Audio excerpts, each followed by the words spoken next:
Hi guys, എല്ലാവർക്കും വീണ്ടും ഒരു ചെറിയ വീഡിയോയിലേക്ക് സ്വാഗതം.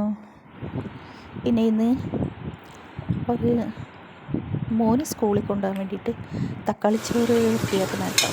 ഇവിടുത്തെ പാരമ്പര്യമായ രീതിയിലല്ല, എനിക്ക് ഈ തക്കാളിച്ചോറിന് മസാല ഇടുമ്പോൾ എൻ്റെ പച്ച ചവയൊന്നും പിടിക്കത്തില്ല. അതുകൊണ്ട് ഞാൻ കുറച്ച് തക്കാളിയെല്ലാം ഉള്ളിയെല്ലാം അങ്ങനെ കട്ട് ചെയ്തിട്ടിട്ട് അത് നല്ല വഴറ്റി അതിൻ്റെ കൂടെ പുതിന ഇല, മല്ലിയില, ഇഞ്ചി, പൂണ്ട്, പെരുംജീരകം ഇതെല്ലാം ഞാൻ മിക്സിയിൽ നന്നായിട്ട് അടിച്ച് കുറച്ച് തേങ്ങയും കൂടെ ചേർത്ത് അടിച്ചിട്ട് അത് ആ മസാല കുക്കറിൽ കടുക് താളിച്ചിട്ട് ആ പച്ചച്ചവ പോകുന്നത് വരെ ഒന്ന് ചൂടാക്കിയിട്ട് പിന്നെ അതിലേക്ക് വെള്ളം ഒഴിച്ച് പിന്നെ അതിലേക്ക് അരിയിട്ട് ആവശ്യത്തിനുള്ള ഉപ്പും ചേർത്ത് തക്കാളിച്ചോറ് നല്ല ടേസ്റ്റായിരുന്നു കേട്ടോ.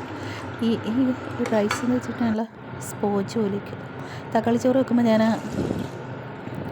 വൈറ്റ് റൈസും വയ്ക്കും, കാരണം എനിക്ക് ഈ തക്കാളിച്ചോറ് മാത്രമായിട്ട് തിന്നാൻ പറ്റില്ല.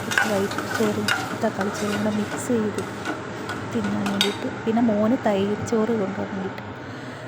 അതിനാൽ പിന്നെ വാഴയ്ക്ക ഫിഷ് ഫ്രൈ മസാല വെച്ചിട്ട് ഇതിൻ്റെ കൂടെ കടിക്കാൻ വേണ്ടിയിട്ട് എന്നും ഉരുളക്കിഴങ്ങ് മസാല വേണ്ട, ഇന്നൊരു വെറൈറ്റി ആയിട്ട് വാഴയ്ക്ക ഫിഷ് ഫ്രൈ മാതിരി ചെയ്തു തരും.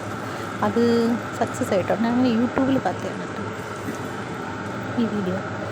അത് ചെയ്ത് എന്തായാലും പിന്നെ ഇഷ്ടമായി. അപ്പോൾ അത് തന്നെയാണ് എപ്പോഴും കഴിക്കുക. അപ്പോൾ ഇത്രയുള്ള പിന്നെ ഉരുളക്കിഴങ്ങ് മസാല റെഡിയാക്കി കേട്ടോ. കുറച്ച് കഴിക്കാമല്ലോ എന്ന് വിചാരിച്ചിട്ട് അത് റെഡിയാക്കി. പിന്നെ ഇത്രയേ ഉള്ളൂ ഈ കുഞ്ഞിന് ശേഷം. എല്ലാവർക്കും ഇഷ്ടപ്പെട്ടെങ്കിൽ പിന്നെ മോൻ്റെ ലഞ്ച് ബാഗ് റെഡിയാക്കാൻ കേട്ടോ.